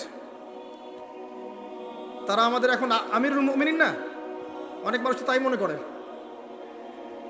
যে আরবিতে কথা বললেই আমিরুল মুমিনিন, কাবাঘর একটু ঘষা মাজা করলেই আমিরুল মুমিনিন। সুবহানাল্লাহ। আপনি এক চোখ দিয়ে দেখেছেন, আপনার ভিতরে চোখ অন্ধ, এবং মুসলিমরা মেনেও নিবে সেগুলা, তার সাথে বন্ধুত্ব করে ফেলবে এবং সে ডমিনেট করবে পুরো আরব বিশ্বকে। চ্যালেঞ্জ করলাম, দেখে নিন ইনশাআল্লাহ তাআলা। আপনি এখন অন্ধ, জ্ঞান অর্জন করেন প্রিয় ভাই।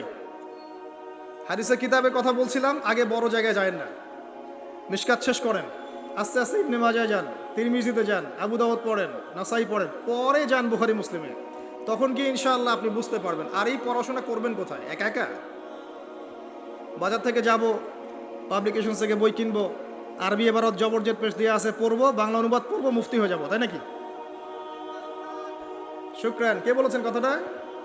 শুকরান। ওস্তাদ লাগবে, ওস্তাদ লাগবে, ওস্তাদ খুঁজতে গিয়ে সাম্প্রদায়িক হয় না যে আমি এই মাযহাব ফলো করি, এই মাযহাবের বাইরে কোনো ওস্তাদ নিব না, আমি এই দল করি, এই দলের বাইরে কোনো ওস্তাদ নিব না। তখন কি হবে? আপনি দলীয় সাম্প্রদায়িকতায় চলে যাবেন। আপনিও তখন মুকাল্লিদ হবেন। মানুষকে মুকাল্লিদ বলছেন, আপনি নিজেও তো মুকাল্লিদ। একজন আলেম বই লিখেছেন, ধরেন আমার হাতে একটা বই আছে, নামাজ শিক্ষার বই, কথার কথা। তো এখন এই বইটার মধ্যে তিনি কিছু দলিল দিয়েছেন, রেফারেন্স দিয়েছেন, নামাজকে সাবিত করেছেন, আপনি এখন সেটা ফলো করছেন। হাদিসের নাম্বারগুলো দেওয়া আছে, আপনি ফলো করছেন। ফলো করে বলছেন আমি গায়রে মুকাল্লিদ, তোমরা সবাই মুকাল্লিদ। এই যে বইটা তিনি লিখলেন, আপনি তো লেখককে ফলো করছেন, লেখক যা লিখেছেন তাই ফলো করছেন। তো অবশ্যই আপনিও তার মাযহাব মেনেছেন, তার মতকে মানেন নাই? মেনেছেন। নাকি আপনি প্রত্যেকটা হাদিসকে যাচাই বাছাই করে দেখেছেন কোনটা সহিহ কোনটা জয়ীফ? দেখেছেন? তাহলে আপনি তার মত মেনেছেন, আর মত তো মানতেই হচ্ছে। এই মতটুকু না মানলে তো আমি দিন বুঝতেই পারবো না। পারবো? আমরা কি সবাই স্কলার, মুস্তাহিদ? আমরা কি সবাই ইস্তেহাদ করার যোগ্যতা রাখি? তাহলে নিঃসন্দেহে এমন মানুষের কাছে যেতেই হবে যিনি ইস্তেহাদ করার যোগ্যতা রাখেন। তিনি যখন গবেষণা করে একটা ফতোয়া দিবেন, আমি সেই ফতোয়াটাকে সর্বোচ্চ আমার সাধ্যমতো মেলানোর চেষ্টা করতে পারি এবং অন্যান্য আলেমদের কাছে শরণাপন্ন হতে পারি যে আপনারা এটার ব্যাপারে কি মত দিচ্ছেন। কিন্তু আমাকে তো সাধারণ মানুষ হিসেবে আলেম ওলামার কাছে যেতেই হচ্ছে এবং মাযহাব মানতেই হচ্ছে। বিষয়টা এমন নয় যে আমি সরাসরি কোরআন সুন্নাহকে মানতে পারি। পারি কি? কোরআন এবং সুন্নাহর প্রত্যেকটা জিনিস বোঝার সরাসরি যোগ্যতা আমার আছে? যদি না থাকে তাহলে মাধ্যম লাগে না? এই মাধ্যমটা কি নাজায়েজ? এই জায়গায় তো আমরা সমস্যায় ভুগছি। নিজে নিজে পণ্ডিত হয়ে যাই আর নিজে নিজে বিভিন্ন দল উপদল খুলে বসে থাকি, মানুষকেও আহ্বান করতে থাকি, আর যে আমার আহ্বানে সাড়া দেয় না তাকে বলে দেয় তুমি খারাজি। আল্লাহ পাক আমাদেরকে বোঝার তৌফিক দান করুন। উস্তাদ লাগবে, উস্তাদ। তৃতীয় জিনিসটা হচ্ছে আপনি পড়াশোনা করবেন আলেম ওলামার সোহবতে গিয়ে, এবং এই পড়াশোনাটা একা একা করতে পারবেন না। আপনি তাদের কাছে যাবেন, আরবির ক্লাসিক্যাল বইগুলো পড়বেন। এটা শুধু পড়ার জন্য নয়, বরং তাদের সোহবত থেকে, চরিত্র থেকে জ্ঞান শেখার জন্য। আমার কথাটা বোঝার চেষ্টা করেন। আপনি যখন একটা মানুষের সাথে ওঠা বসা করবেন, তার চরিত্র দেখে আপনি সুন্নত শিখতে পারবেন। রাসূলুল্লাহ সাল্লাল্লাহু আলাইহি ওয়াসাল্লাম এমনভাবে কি ইসলাম শিখিয়েছিলেন? একটা কাগজের মধ্যে সূরা লিখে দিলেন, বাসায় যাও পড়ে নিও। সাহাবীদেরকে এমনভাবে শিখিয়েছেন? সাহাবায়ে কেরাম কোরআন সুন্নাহ তার সোহবতে এসে শিখেছেন, তাকে দেখে শিখেছেন। কেমন করে তিনি কথা বলেন, কেমন করে ওঠেন, কেমন করে বসেন, কেমন করে চিন্তা করেন, কিভাবে তিনি ঘোরসাওয়ার হন, বাসায় কি করেন, নামাজ কেমন করে পড়েন, প্রতিটা বিষয় তিনি তারা দেখে দেখে দেখে দেখে আয়ত্ত করেছেন। আব্দুল্লাহ ইবনে মাসউদ রাদিয়াল্লাহু আনহু সম্পর্কে বলা হয় যে তিনি এমনভাবে নবী সাল্লাল্লাহু আলাইহি ওয়াসাল্লামকে দেখেছেন, কপি করার চেষ্টা করেছেন, যে তিনি উঠতেন তার মতো করে, বসতেন তার মতো করে, কথা বলতেন তার মতো করে। সুবহানাল্লাহ। সোহবতেই আপনাকে নূর দিবে ইনশাআল্লাহ। এবং যখন আল্লাহর নূরপ্রাপ্ত মানুষের কাছে গিয়ে আপনি থাকবেন, তখন আপনি বুঝতে পারবেন যে আপনার ভিতরে কোথায় ত্রুটি আছে। আপনার ভিতরে ত্রুটি কোথায় আছে এটা আপনি ধরতে পারবেন না, মানুষ ধরিয়ে দিতে হবে। এবং আল্লাহওয়ালা মানুষরা যদি ধরিয়ে দেয় এবং আপনি সংশোধন করে নেন, তখন আপনি সঠিক পথ পাবেন ইনশাআল্লাহ তাআলা। সোহবত, এই সোহবত আপনাকে তাজকিয়া দিবে। তাজকিয়া মানে কি? আত্মশুদ্ধি। তাজকিয়া মানে আত্মশুদ্ধি, এবং আত্মশুদ্ধি হচ্ছে এখনকার সবচেয়ে বড় বিষয়। আত্মশুদ্ধি নাই, বড় বড় লেকচার দিয়ে লাভ নাই। আত্মশুদ্ধি কখন আসবে? যখন কলবে নূর আসবে। কলবে নূর কখন আসবে? যখন আপনি বেশি বেশি কোরআন তেলাওয়াত করবেন, 1 নাম্বার। 2 নাম্বার, যখন আপনি বেশি বেশি মৌতের ফিকির করবেন। 3 নাম্বার, বেশি বেশি কবরের চিন্তা করবেন, পরকালের চিন্তা করবেন। 4 নাম্বার, বেশি বেশি আপনি আল্লাহর জিকির করবেন। 5 নাম্বার, বেশি বেশি আল্লাহর কাছে দোয়া করবেন। কম খাবেন, কম ঘুমাবেন, কম স্ত্রী সহবাস করবেন, কম মানুষের সাথে মিশবেন, কম কথা বলবেন। নূর আসবে ইনশাআল্লাহ। যত বেশি খাবেন, যত বেশি ঘুমাবেন, বেশি বেশি যৌন সম্পর্ক করবেন, হালাল হলেও বেশি বেশি করবেন, বেশি বেশি খাবেন, বেশি বেশি কথা বলবেন, আর বেশি বেশি মানুষের সাথে আড্ডা পিটায় বেড়াবেন, কলবের নূর নষ্ট হয়ে যাবে। এগুলো হালালের মধ্যে। আর হারাম যদি হয়, মদ পান করেন, জেনা করেন, ব্লু ফিল্মস দেখেন, পর্নোগ্রাফি দেখেন, মেয়েদের সাথে ডেটিং করেন, ফ্রি মিক্সিং করেন, হাবিজাবি, তাহলে তো নূরের কোনো প্রশ্নই নাই, নূরের সাথে আপনার কোনো সম্পর্কই নাই তখন। এগুলোর পরেও আরও বিষয় আছে। এগুলোর পরের বিষয় হচ্ছে কলব থেকে কয়েকটা বিষয় দূর করতে হবে আবার। 1 নাম্বার, দুনিয়ার প্রেম। দুনিয়ার প্রেম দূর করতে হবে। দুনিয়াতে থাকতে হবে মুসাফিরের মতো। সকালে আছেন, সন্ধ্যার গ্যারান্টি নাই, সন্ধ্যায় আছেন, সকালের গ্যারান্টি নাই। দুনিয়াতে মুসাফিরের মতো। দুনিয়ার প্রেম দূর করতে হবে। 2 নাম্বার, মনের মধ্যে হিংসা রাখা যাবে না। কি রাখা যাবে না? যেটা রাখা আমাদের এখন ফরজ। এই হিংসা রাখা এখন মুসলিমদের ফরজ হয়ে গেছে। হিংসা না করলে পেটের ভাতটুকু হজম হয় না। কারো রাইজিং দেখলেই, একটু রাইজিং দেখলেই হিংসা। হিংসা রাখা যাবে না। 3 নাম্বার, আত্ম অহংকার রাখা যাবে না, ইগো রাখা যাবে না, লৌকিকতা রাখা যাবে না, রিয়া প্রদর্শন করা যাবে না, এবং ওই যে গীবত, তুহমত, অপবাদে যে অপসংস্কৃতি আছে, এইগুলো থেকে দূরে থাকতে হবে ইনশাআল্লাহ তাআলা। আল্লাহর নূর আপনার কলবে আসবে ইনশাআল্লাহ। তখন ইনশাআল্লাহ তাআলা আপনি খিজির হবেন আলাইহিস সালাম, যে কিনা অনেক দূর পর্যন্ত দেখতে পারে, যা মূসা আলাইহিস সালাম পর্যন্ত পারেন নাই। সুবহানাল্লাহ।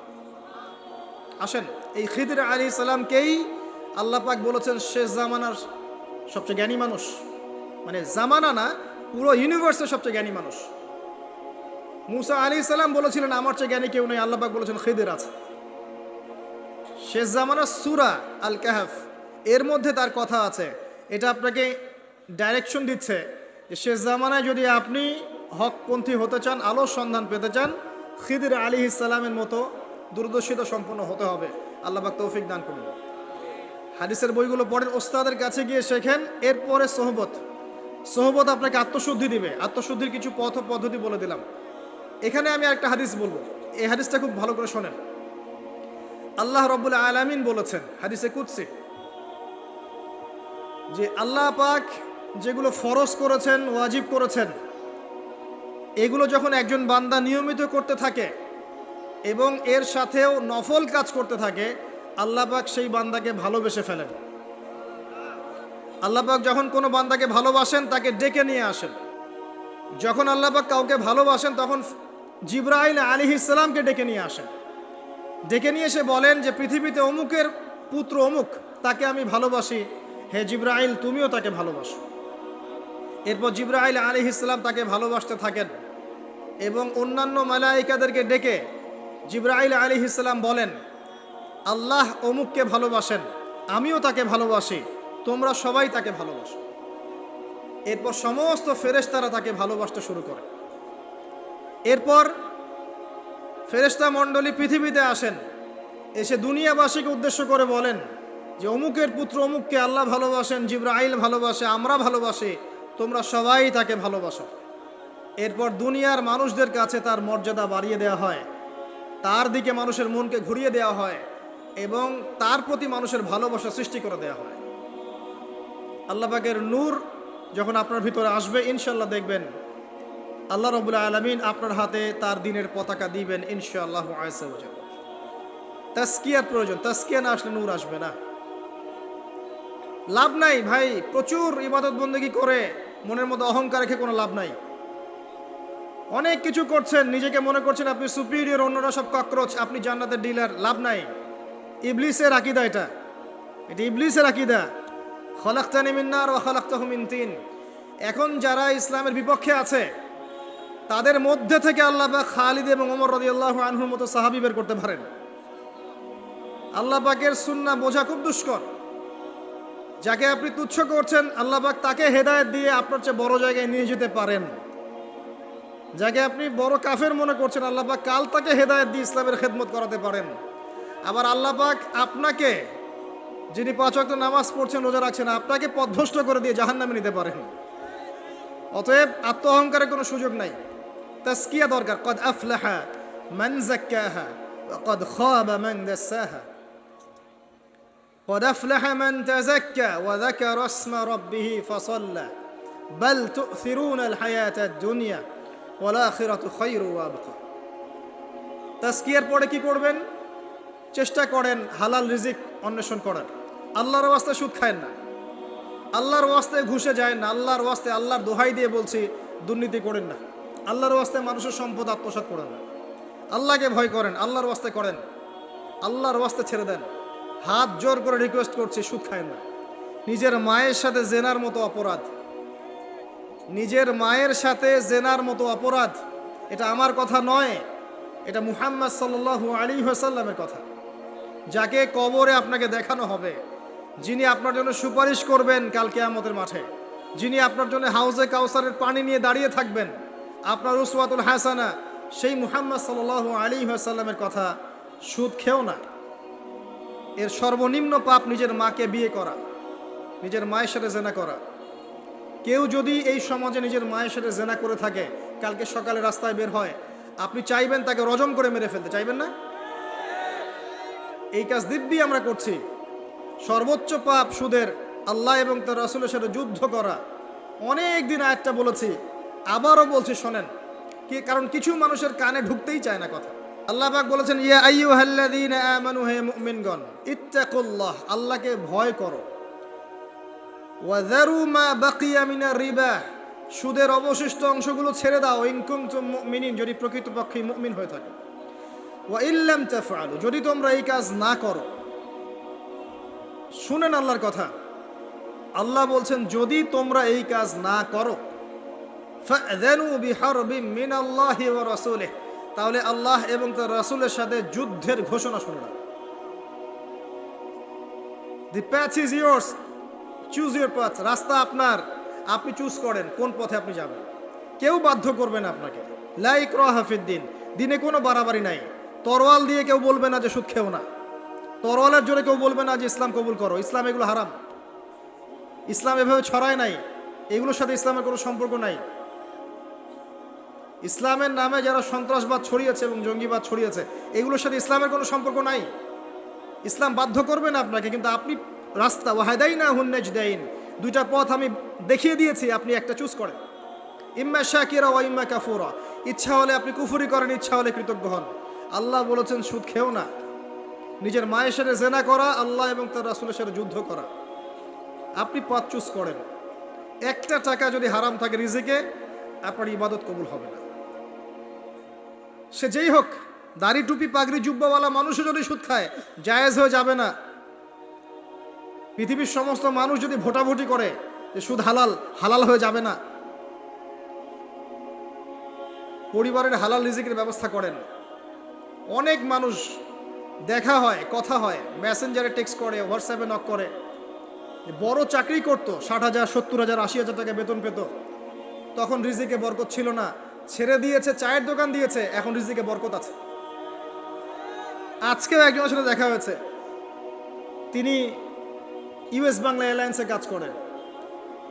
আমাকে বলছেন, ভাই মুরব্বী মানুষ, আমার পরিবারের সদস্য সংখ্যা বেশি ছিল, হারাম জবে ছিলাম, সুদ খেতাম, সুদী এনজিওতে কাজ করেছি, আপনার লেকচার শুনেছি, আলহামদুলিল্লাহ, আল্লাহ পাক শুনিয়েছেন তাকে, এখানে আমার কোনো ক্রেডিট নাই, তিনি ছেড়ে দিয়েছেন, এখন এখানে কাজ করেন। আমি বললাম পরিবারে কি কোনো সমস্যা হয়, রিজিকে বরকত আছে না? তিনি বলছেন এখন বারাকার শেষ নাই। বলছে কেউ অসুস্থ হয় না পরিবারে আমার, এখন আগে ডেইলি অসুস্থ হতো। আমার টাকা চুরি চামারি হয় না, আগে আমার টাকা আত্মসাৎ হয়েছে। বরকত কি জিনিস আপনাকে বুঝাই, বরকত চোখে দেখা যায় না। আপনি হালাল রিজিকে থাকেন, দেখবেন আপনার পরিবারের মানুষ কম অসুস্থ হচ্ছে, খরচ কমে গেল, আপনার সম্পদ চুরি ডাকাতি হচ্ছে না, নিরাপদ আছে। আপনার অল্প রিজিক আল্লাহ রহমত বরকত ঢেলে দিলেন, অল্প খেয়ে আপনি তৃপ্ত, মেডিসিনের খরচ নাই, অসুস্থতার খরচ নাই, আজে বাজে কোনো খরচ নাই, কারণ আপনি হারাম খাচ্ছেন না। বরকত চোখে দেখা যায় না, এটা বুঝতে হয়। আবার দেখবেন মাসে কোটি টাকা আর্ন করছেন, এই যে বড় একটা ক্যান্সার, এই যে কিডনি ড্যামেজ,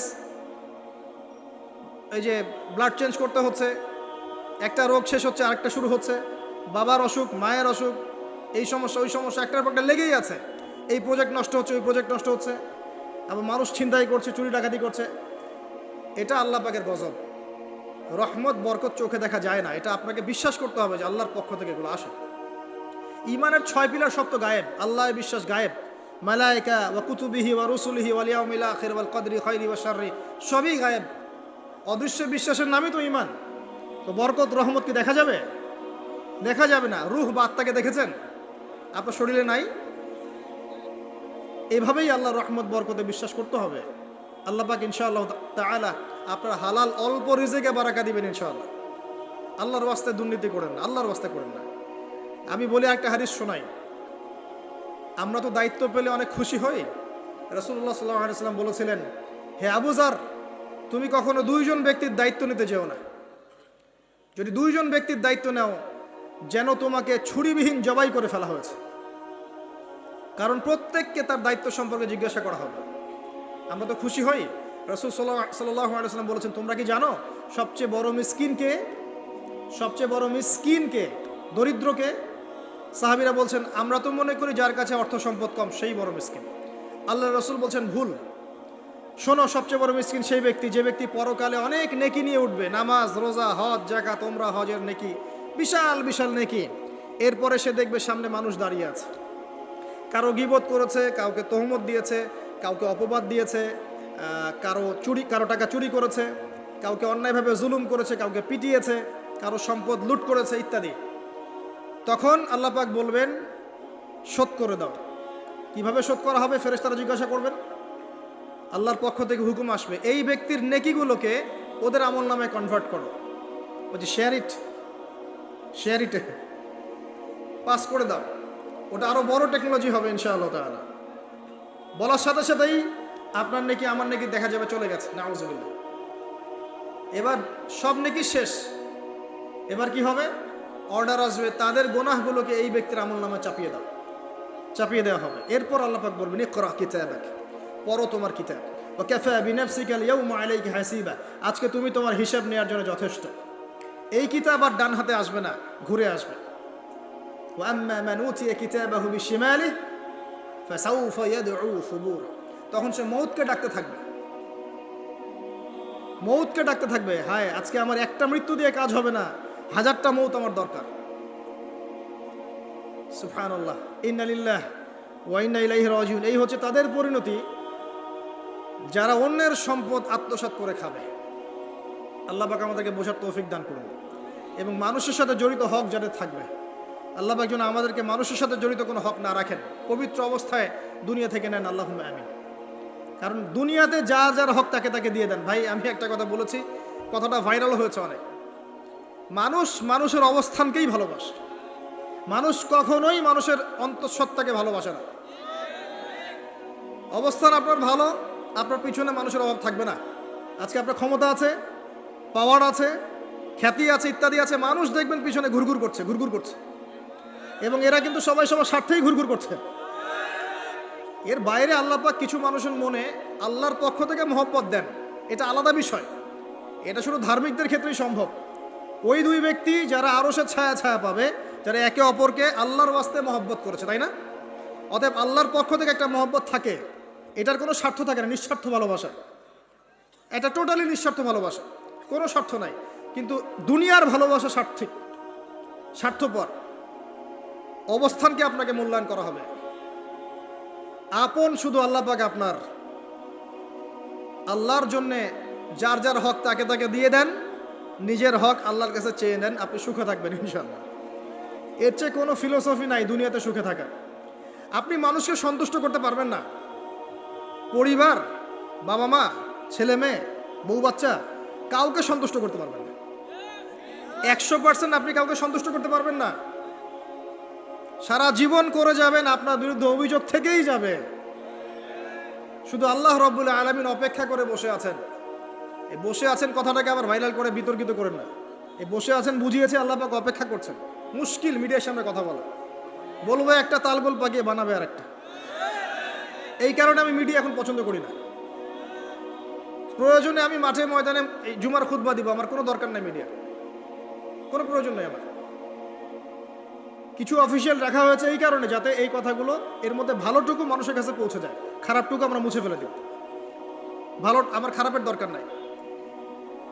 আর এগুলো করে করে মানুষের ক্ষতি করেছি আমরা অনেক।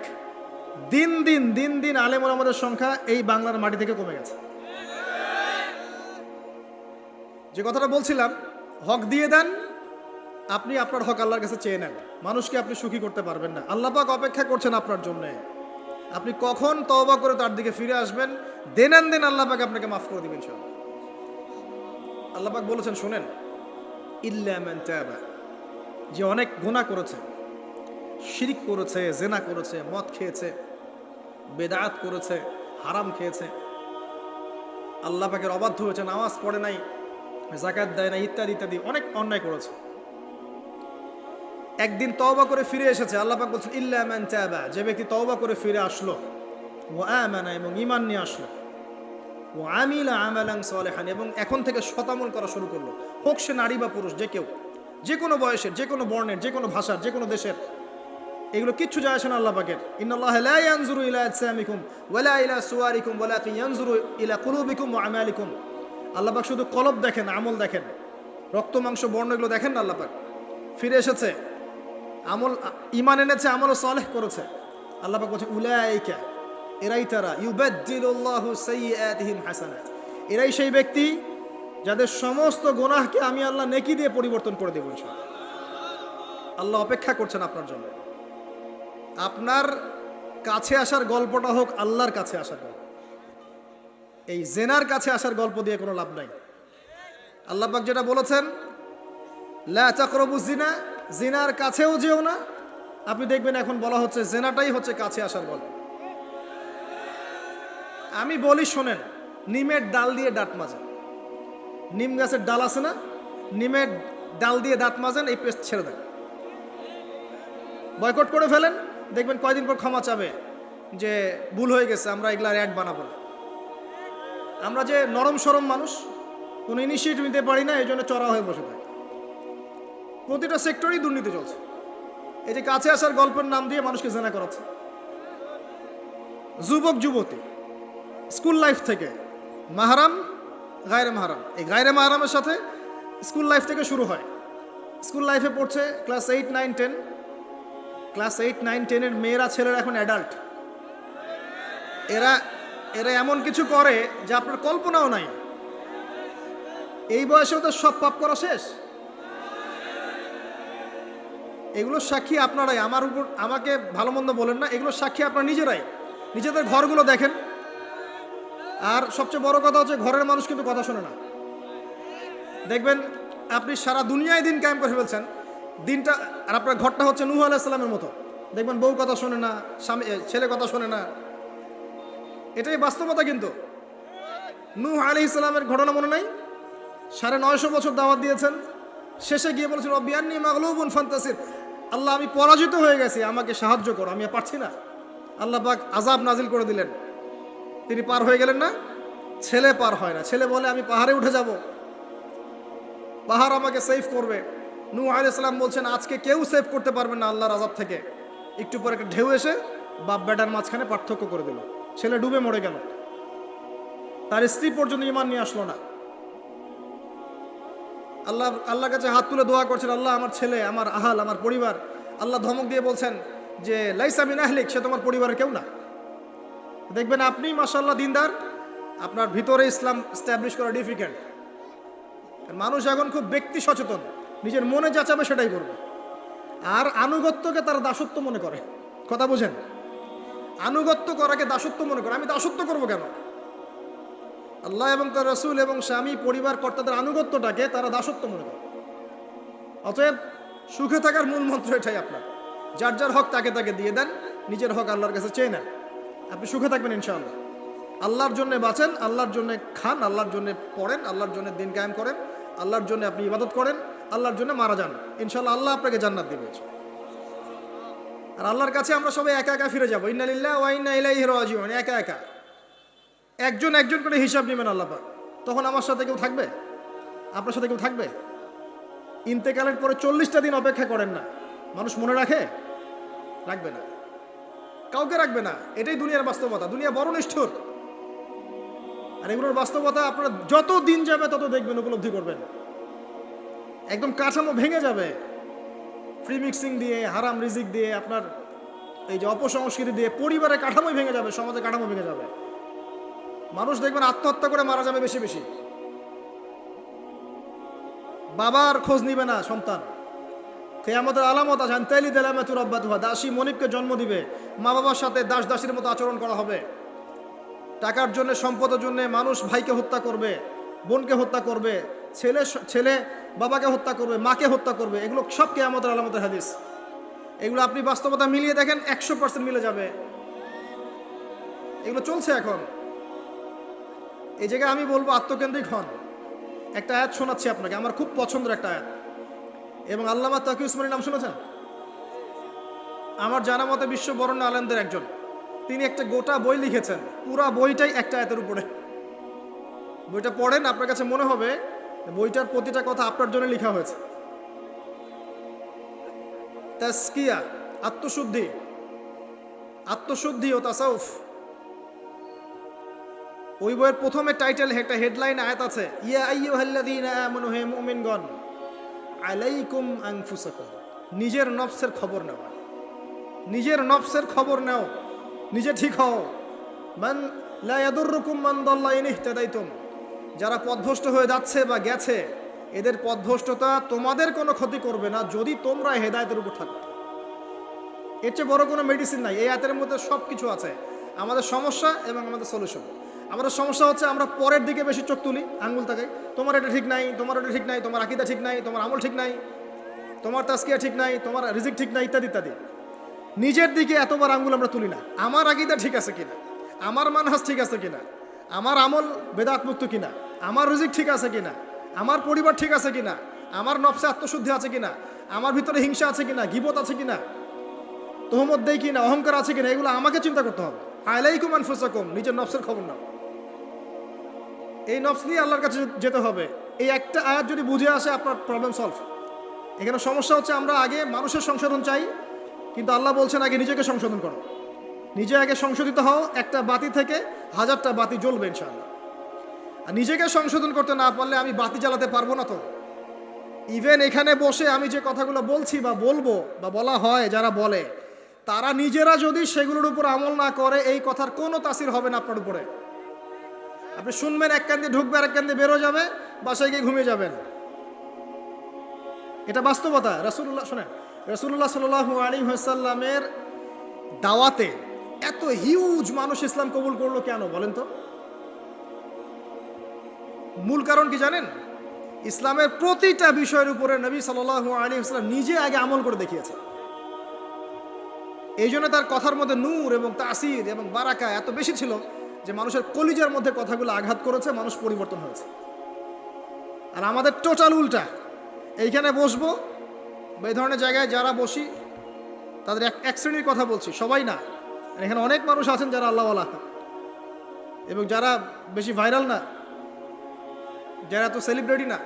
রাতের বেলা তাহাজ্জুদ পড়ছেন, দেখেন কোনো মাদ্রাসায় খেদমত করছেন, এমন কিছু করছেন যাদেরকে কেউ চেনে না আল্লাহ ছাড়া, তারা আল্লাহর কাছে সেলিব্রিটি। এখানে টোটালি উল্টা, আমরা বলি যেটা সেটা নিজেরা করি না, আর সেটা করি যা বলি না।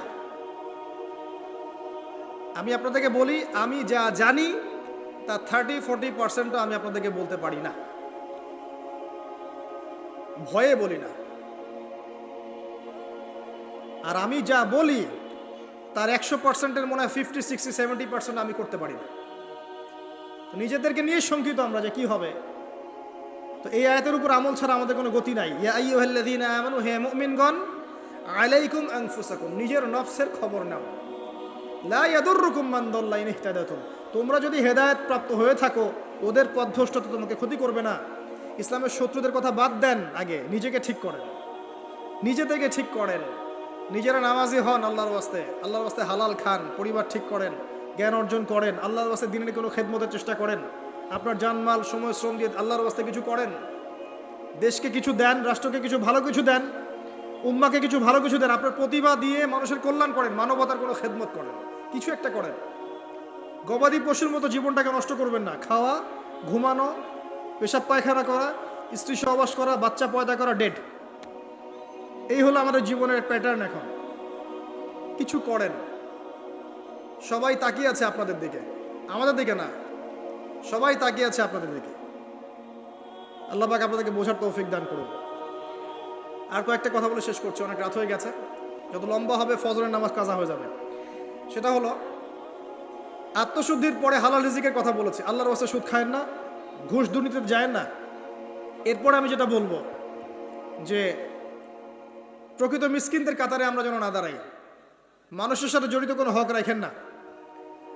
আরও বলবো, পারিবারিক আদর্শ ঠিক করার চেষ্টা করেন। আমি জানি এটা খুব ডিফিকাল্ট, নিজেকে দিয়েই বুঝি এটা খুব ডিফিকাল্ট।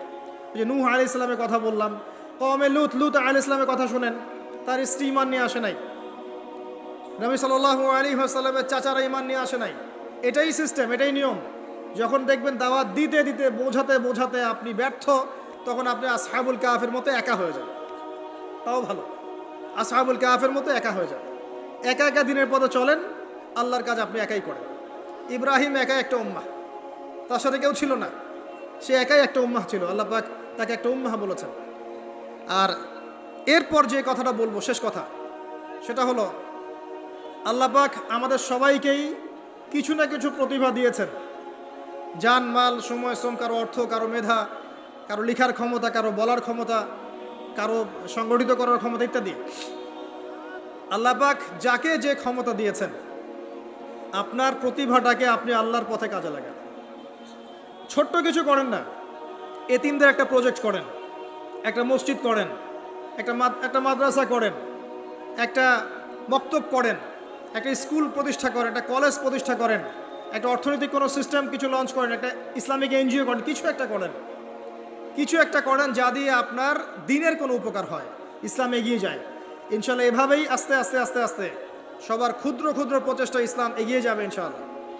আজ হোক আর কাল হোক, আল্লাহর জমিন, আল্লাহর দিন প্রতিষ্ঠা হবেই ইনশাআল্লাহ তাআলা। এবং আল্লাহর দিন যখন প্রতিষ্ঠা হবে, সবাই সুখে থাকবে, কেউ কষ্টে থাকবে না ইনশাআল্লাহ তাআলা। আল্লাহ রাব্বুল আলামিন আমাদের সবাইকে পবিত্র কোরআন এবং সুন্নাহ অনুযায়ী জীবনযাপন করার তৌফিক এনায়েত করুন, আমিন।